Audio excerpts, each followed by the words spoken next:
Sir నమస్కారం. నమస్తే అండి. సార్ ఇవాళ ఎస్వి రంగారావు గారి జయంతి సార్. మరి ఈ సందర్భంగా అంటే ఆయన సినిమాల్లోకి ఏ విధంగా వచ్చారు, ఆ సినిమాల్లో ఆయన ప్రస్థానం ఏంటి, ఎన్టీ రామారావు గారు, ఏఎన్ఆర్ గారు, సావిత్రి గారితో ఆయనకున్న అనుబంధం ఏంటి, మొత్తం ఎంటర్ ఆయన సినీ జర్నీ గురించి మీ మాటల్లో సార్. ఎస్వి రంగారావు గారు తెలుగు తెర చేసుకున్నటువంటి పుణ్యం, తెలుగు తెరకి దొరికిన వరప్రసాదం ఆయన. అయితే తెలుగువాడిగా పుట్టడం ఆయన చేసుకున్న దురదృష్టం కావచ్చు. ఎందుకు దురదృష్టం అంటున్నానంటే, తెలుగు నటులలో, తెలుగు సినిమా నటులలో ఎస్వి రంగారావు గారి స్థాయి నటన, ఎస్వి రంగారావు గారి రేంజ్కి వెళ్ళినటువంటి నటుడు ఆ జనరేషన్లోనూ లేడు, ఆ తర్వాత జనరేషన్లోనూ ఎవరూ లేరు. ఇది వాస్తవం. కానీ ఆయనకి ఏ రకమైనటువంటి పురస్కారాలు దక్కలేదు. ప్రభుత్వం నుంచి ఆయనకు దక్కవలసినటువంటి ఏ గౌరవము దక్కలేదు. ఎటువంటి పద్మ పురస్కారాలు ఆయనకి వరించలేదు. కాబట్టి ఆయన ఏ హాలీవుడ్లోనో పుట్టుంటే, గుమ్మడి గారు అన్నట్టు, ఆయన రేంజ్ వేరుగా ఉండేది, ఆయన గౌరవం వేరే లెవెల్లో ఉండేది. కాబట్టి తెలుగువాడిగా పుట్టడం ఆయన చేసుకున్న దురదృష్టం. అయితే తెలుగు తెర పూర్వజన్మలో చేసుకున్న పుణ్యం కొద్దీ ఆయన తెలుగువాడిగా పుట్టాడు. తెలుగు తెరకి దొరికిన వరప్రసాదం ఎస్వి రంగారావు. ఆయన రేంజ్ ఏమిటంటే, పాతాళ భైరవ సినిమాలో నేపాళ మాంత్రికుడిగా ఒక క్యారెక్టర్ చేశాడు ఆయన. ఆ క్యారెక్టర్ చూసి ఇమ్మీడియట్ సినిమా పెళ్లి చేసి చూడు, అదే బ్యానర్లో వచ్చిన సినిమా, విజయ ప్రొడక్షన్స్ నుంచి కేవీ రెడ్డి గారు డైరెక్ట్ చేసిన సినిమా అది. ఎల్వి ప్రసాద్ గారు డైరెక్ట్ చేసినటువంటి పెళ్లి చేసి చూడు. పెళ్లి చేసి చూడులో వియన్న క్యారెక్టరు, పాతాళ భైరవలో నేపాళ మాంత్రికుడు క్యారెక్టరు చూస్తే ఈ రెండు పాత్రలు ఒకే నటుడు చేశాడా అని అనుమానం వచ్చే లెవెల్లో వేరియేషన్ చూపించగలిగాడు ఆయన. అది అనితర సాధ్యం, ఇంకొకటి వల్ల అయ్యే పని కాదు. స్టార్ హీరోలు ఉన్నారు తెలుగులో. నందమూరి తారక రామారావు గారు లాంటి మాస్ హీరోలు ఉన్నప్పటికీ ఆయన కేవలం మాస్ హీరో అని మాత్రమే కాదు, ఆయన కూడా అన్ని రకాల పాత్రలు చేశాడు. అయినప్పటికీ ఎస్వి రంగారావు గారి నటనలో ఒక న్యాచురల్ ఫ్లేవర్ ఉండదు. ఆయన ఆ క్యారెక్టర్లో ఇమిడిపోయేవాడు. అంటే తనని తాను ఆ క్యారెక్టర్లోకి ప్రవేశపెట్టుకోవడానికి కుంచుకుపోయేవాడు. ఒక్కొక్కసారి ఆ పాత్ర కోసం ఎక్స్పాండ్ అయ్యేవాడు. ఏమిటి మనిషి అని అనుమానం వస్తుంది. ఈ క్యారెక్టర్లో చూసిన మనిషినైనా నిన్న మనం ఇలా చూసామని డౌట్ వచ్చేలాగా ఉంటుంది ఆయన పాత్రల్ని పోషించిన తీరు. అది ఇంకెవరి వల్ల సాధ్యం కాల. మీరు ఎన్టీ రామారావు గారు ఏ క్యారెక్టర్ చేసినా ఎన్టీ రామారావు ఏదో మేరకు కనిపిస్తాడు. శివాజీ గణేశన్ గారు ఏ క్యారెక్టర్ చేసినా శివాజీ డామినేట్ అవుతాడు. ఎస్వి రంగారావు గారిలో అది లేదు. అందుకు ఆయన ప్రత్యేకం. అదే ఆయన ప్రత్యేకత కూడా. ఆయన కృష్ణా జిల్లా నూజివీడి నుంచి మొదలైంది ఆయన ప్రయాణం. ఆయన చదువు నూజివీడిలో ప్రారంభమయ్యి మెడ్రాస్లో కొనసాగి, అక్కడి నుంచి ఇంటర్మీడియట్ వచ్చి విశాఖపట్నంలో చేసి డిగ్రీ కాకినాడలో చేశాడు ఆయన, బిఎస్సి. కాకినాడలో చదువుకుంటున్నటువంటి టైంలో యంగ్ మ్యాన్ హ్యాపీ క్లబ్ అనేటువంటి ఒక నాటక సమాజంతో ఆయనకు పరిచయం ఏర్పడింది. అక్కడ పీష్వా నారాయణరావు వధ లాంటి నాటకాల్లో ఆయన ముసలి పాత్రలు పోషించాడు 16 ఏళ్ల వయసులో. అది ఒక విచిత్రమైనటువంటి పరిస్థితి. అలాగే షేక్స్పియర్ గారి ప్లేస్, ఇంగ్లీష్ ప్లేస్లో కూడా ఆయన యాక్ట్ చేశాడు. ఇది ఆయన నాటకాలతో ఆయనకున్నటువంటి పరిచయం, రంగస్థలంతో ఆయనకున్నటువంటి పరిచయం. ఈ పరిచయంలో నుంచి ఆయన సమీప బంధువు ఒక ఆయన సినిమా తీస్తూ ఈయన్ని హీరోగా తీసుకున్నాడు. ఈ బిఎస్సి అయిపోయిన తర్వాత ఆయనకి ఫైర్ సర్వీస్లో జాబ్ వచ్చింది విజయనగరంలో. ఆ ఉద్యోగంలో ప్రవేశించి నడుస్తూ ఉన్న టైంలో ఆయనకి వరూధిని అనేటువంటి సినిమాలో హీరో క్యారెక్టర్కి ఆఫర్ వచ్చింది. వెళ్ళాడు, చేశారు. కానీ ఆ సినిమా వర్కౌట్ అవ్వలేదు. 1946లో రిలీజ్ అయింది. అయిపోయిన తర్వాత ఆ సినిమా ఫెయిల్యూర్ తర్వాత ఆయన జంషెడ్పూర్ వెళ్ళి టాటా కంపెనీలో జాయిన్ అయిపోయాడు ఉద్యోగంలో. అయితే జంషెడ్పూర్లో తెలుగు అసోసియేషన్ ఉండేది, తెలుగు వాళ్ళ అసోసియేషన్. దాని తరఫున నాటకాలు వేసేవాడు అక్కడ. ఈ క్రమంలో యంగ్ మ్యాన్ హ్యాపీ క్లబ్లో కాకినాడలో ఆయన నాటకాలు వేసే రోజుల్లో అక్కడ బిఏ సుబ్బారావు గారు రెగ్యులర్గా వచ్చేవాడు. బిఏ సుబ్బారావు గారికి ఏమిటి కాకినాడతో రిలేషను అంటే ఆయన రైల్వేస్లో టికెట్ కలెక్టర్గా పనిచేసేవాడు. పనిచేస్తూ నాటకాలు వీటి మీద కూడా ప్రత్యేక శ్రద్ధ ఉండేది ఆయనకి. ఆ తర్వాత ఆయన సినిమాల్లోకి వెళ్ళాడు, ప్రొడ్యూసర్, డైరెక్టర్ అయ్యాడు. ఎన్టీ రామారావు గారికి మొదటిసారి హీరో ఛాన్స్ ఇచ్చింది ఆయనే, పల్లెటూరు పిల్ల సినిమాలో. అంతకుముందు మన దేశం అనేటువంటి సినిమాలో ఆయన యాక్ట్ చేశాడు. ఆ బిఏ సుబ్బారావు గారికి యంగ్ మ్యాన్ హ్యాపీ క్లబ్ ద్వారా ఎస్వి రంగారావు పరిచయం. ఈయన వరూధిని ఫెయిల్యూర్తో వెళ్ళిపోయి ఉన్నాడు అనే విషయం తెలుసుకుని పల్లెటూరు పిల్లలో యాక్ట్ చేయడానికి ఎస్విఆర్ని పిలిచాడు ఆయన. అయితే ఆయన పిలిచే సమయానికి రంగారావు గారి తండ్రి గారికి ఆరోగ్యం బాగోక అక్కడికి వెళ్లాల్సి వచ్చింది. ఆయన కన్ను మూశారు, అంత్యక్రియలు, ఆ వ్యవహారాలన్నీ పూర్తి చేసుకుని వెనక్కి వచ్చేసరికి టైం అయిపోయింది. ఈ లోపు ఈ క్యారెక్టర్ వేరే వాళ్ళకి వెళ్ళిపోయింది. ఈయన కోసం అనుకున్నటువంటి క్యారెక్టరు ఇంకొక సుబ్బారావు అనేటువంటి ఇంకో నటుడికి వెళ్ళిపోయింది. వెళ్ళిపోయిన తర్వాత ఈయన అక్కడికి వెళ్ళి కలిశాడు బిఏ సుబ్బారావు గారు. కలిసినప్పుడు ఆయన అందేంటంటే ఇందులో ఒక ముసలి దొంగ పాత్ర ఉంది, అంటే సమాజాన్ని తన కోణంలోంచి తాను దర్శించేటువంటి ఒక క్యారెక్టర్ ఉంది, అది చేసేయన్నాడు. ఈయన ముసలి పాత్ర చేయటం అనేది రంగస్థలం మీదే అలవాటు కాబట్టి ఆయనని నో చెప్పలేదు, చేశాడు. చేసిన తర్వాత మెడ్రాస్లో ఆయన జీవితం ప్రారంభమైంది పల్లెటూరు పిల్లతో.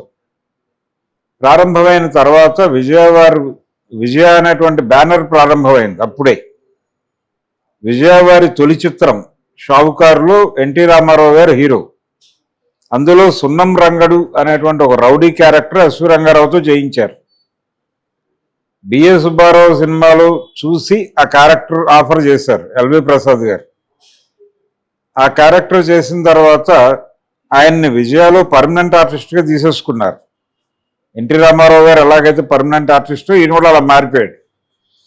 అలాగే ఆయన తిరిగి మెడ్రాస్ వచ్చిన తర్వాత, పల్లెటూరు పిల్ల టైంలో ఆయన తిరిగి మెడ్రాస్ వచ్చిన తర్వాత మెడ్రాస్లో ఒక షెల్టర్ వెతుక్కోవటానికి ఒక ప్రయత్నం జరిగినప్పుడు ఆ షెల్టర్ దొరికే లోపు మీన్ వైల్ ఆ 2-3 రోజులు, ఆ వారం రోజులు, ఆ 10 రోజులు ఎన్టీ రామారావు గారి రూమ్లో ఉన్నాడు ఆయన.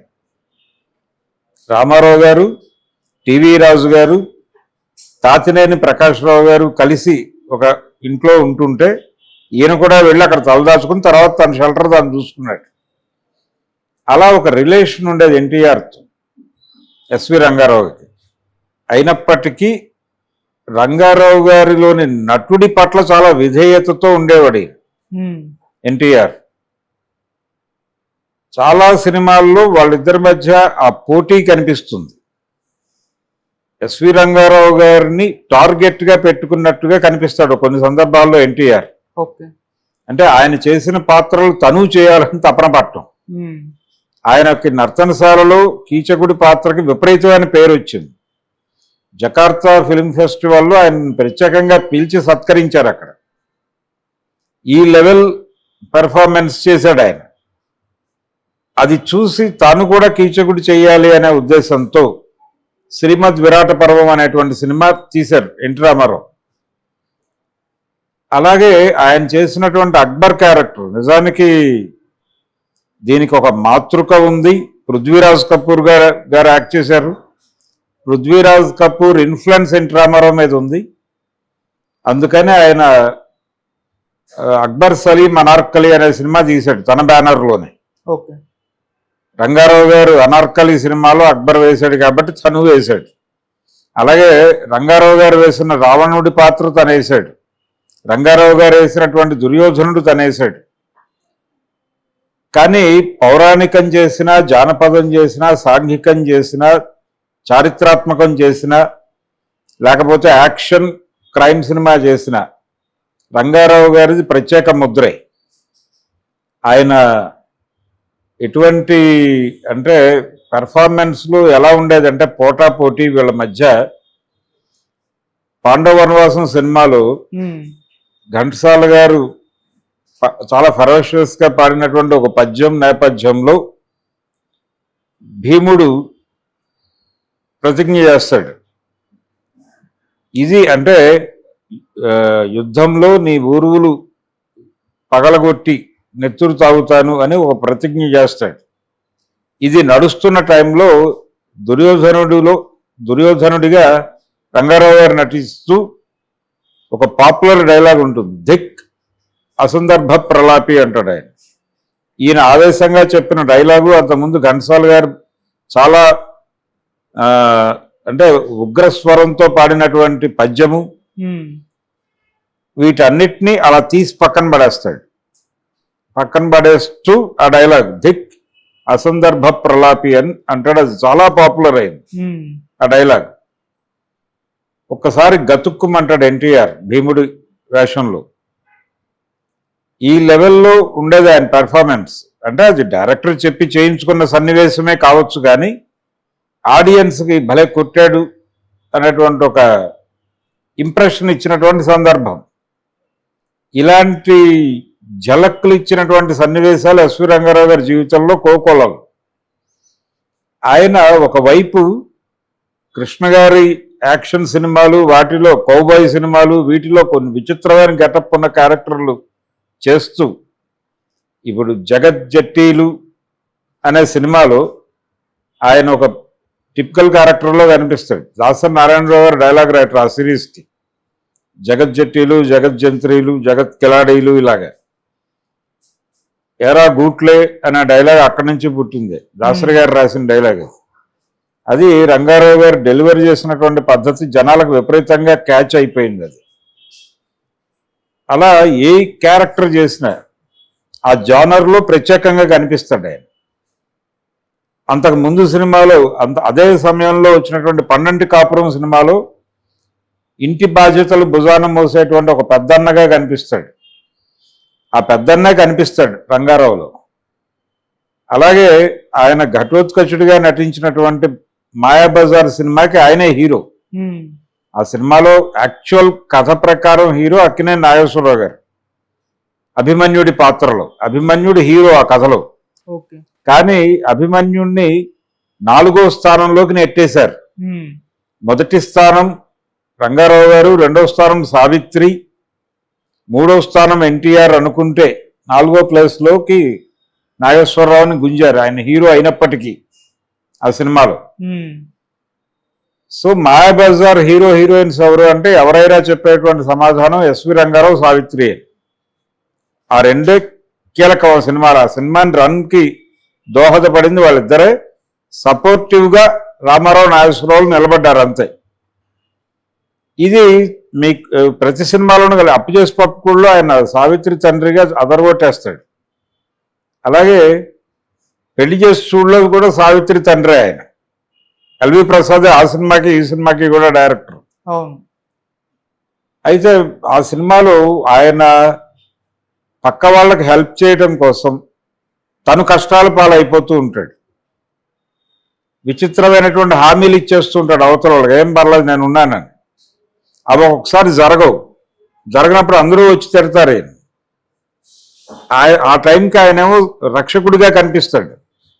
అదొక టిపికల్ క్యారెక్టర్. ఆ క్యారెక్టర్లో రంగారావు గారి పెర్ఫార్మెన్స్ చూస్తే ఎవరికైనా సరే బసు చటర్జీ సినిమాల్లో ఉత్పల్ దత్ గారు ఎస్వి రంగారావుని కాపీ కొట్టాడా అని అనుమానం వచ్చే లెవెల్లో ఉంటుంది ఆయన నటన.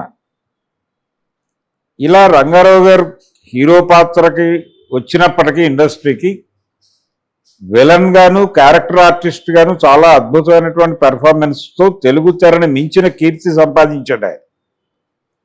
తెలుగులోను, తమిళ్లోనూ కూడా. అక్కడ కూడా చాలా సినిమాలు చేశాడు ఆయన. 300 పైచీలకు సినిమాలు చేశాడు ఆయన. అంతా లైఫ్ స్పాన్ 56వ సంవత్సరంలో చనిపోయాడు ఆయన. 56 సంవత్సరాలే జీవించాడు రంగారావు గారు. నిజానికి అల్లూరి సీతారామరాజు సినిమాలో అగ్గిదొర పాత్రకే ఆయన తీసుకున్నాడు రామచంద్రరావు గారు. కానీ ఈయన అనారోగ్యంతో ఉండటంతో ఆ క్యారెక్టర్ బాలయ్యతో చేయించారు సినిమాలు. అలా వదులుకున్న సినిమాలు ఉన్నాయి ఈయన అనారోగ్యంతో. ఫైనల్గా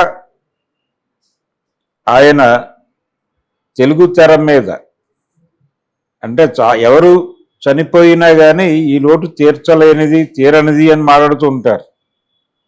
అది మిగిలిన వాళ్ళ విషయాల్లో ఎంతవరకు నిజం అనేది పక్కన పెట్టేస్తే ఎస్వి రంగారావు గారి విషయంలో ఆయన లేని లోటు తీర్చటం సాధ్యం కాదు అనే స్టేట్మెంట్కి చాలా బలం ఉన్నటువంటి స్టేట్మెంట్, అది వాస్తవమైనటువంటి స్టేట్మెంట్ ఆయన విషయంలో.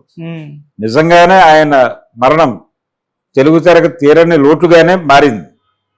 ఆ తర్వాత ఆయన తరహాలో నటించేటువంటి నటులు చాలా మంది వచ్చారు. సత్యనారాయణ గారు వచ్చాడు, గుమ్మడి గారు కొన్ని నెగిటివ్ పాజిటివ్ రోల్స్ చేశాడు. అయినప్పటికీ రంగారావు గారి ముద్ర మిస్ అయింది జనాల మనసుల్లో. రంగారావు గారిని చూస్తున్నామని అనుభూతి చెందలేదు ప్రేక్షకుడు. సత్యనారాయణని చూస్తున్నాం, లేకపోతే కాకరాలను చూస్తున్నాం, మరొకరిని చూస్తున్నాం, ఈ స్పృహ ఉండేది. అందుకని రంగారావు గారు చాలా ప్రత్యేకమైనటువంటి నటుడు. తెలుగు సినిమా చేసుకున్నటువంటి పుణ్యం ఆయన. ఆయన ఆవేశం వచ్చినా అలాగే ఉండేవాడు, ఆనందం వచ్చినా అలాగే ఉండేవాడు, ఏదైనా ఎక్స్ప్రెసివ్గా ఉండేవాడు. ఆయన కోపధారి మనిషి అనేటువంటి ప్రచారం ఉండేది. ఆయన దగ్గరికి వెళ్ళటానికి కొంచెం భయపడేవాడు, ఎలా రియాక్ట్ అవుతాడో తెలియదు ఆయన. భక్త ప్రహ్లాద టైంలో క్లైమాక్స్ షూట్ అయిపోయి అది రష్ వేసుకుని చూస్తూ చిత్రపు నారాయణమూర్తి గారికి ఇది మళ్ళీ షూట్ చేస్తే బాగుంటుంది అనిపించింది. అనిపించి ఈ విషయం రంగారావుకి ఎలా కన్వే చేయాలి అనేది ఆలోచించి ఆయన ఒక నిర్ణయం తీసుకున్నాడు. నరసరాజు గారిని పంపించాడు. నరసరాజు గారు వెళ్ళి మీరు చాలా అద్భుతంగా నటించారు ఆ క్లైమాక్స్లో, కాకపోతే అక్కడ టెక్నికల్ టీం సరిగా పనిచేయకపోవడం వలన ఆ సీన్ అంత ఎఫెక్టివ్గా రాలేదు, మీ నటన అద్భుతమే కానీ టేకింగ్ బాగాలేదు, అందుకని మీరు ఒకసారి రీషూట్ చేయమని అడిగితే బాగుంటుందని నాకు అనిపించింది, నేను చూశాను రాత్రి ల్యాబ్లో అని చెప్పాడు ఆయన. ఏదో లేండో వాళ్ళు చావాళ్ళు వస్తారన్నట్టుగా మాట్లాడాను. అలా కాదు, మీరు చెప్తే బాగుంటుంది, చేసింది మీరు కదా అన్నాడు. ఈయన ఫోన్ చేసి రీషూట్ పెట్టండి అని గొడవ చేశాడు.